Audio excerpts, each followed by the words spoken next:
মসজিদের ভিতরে রিজিক আছে? মসজিদে গেলে কি টাকা পাওয়া যায়, খাওয়া পাওয়া যায় না?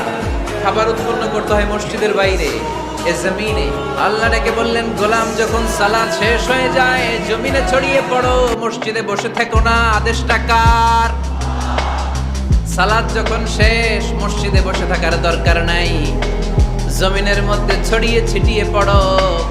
ওয়াবতাগু মিন ফাদলিল্লাহ, আমার ফদল তালাশ করো, আমার রিজিক তালাশ করো, বেশি বেশি আমাকে স্মরণ করো।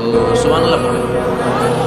তার মানে ইসলামের বিধান হচ্ছে যখন সালাতের সময় হবে আপনি মসজিদে যাবেন, আবার সালাত শেষ আপনি আপনার কাজে চলে যাবেন।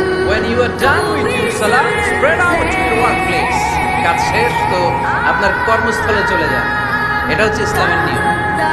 নামাজের আজান যখন হবে সবাই মসজিদে ঢুকবে, সালাম ফিরিয়ে নামাজ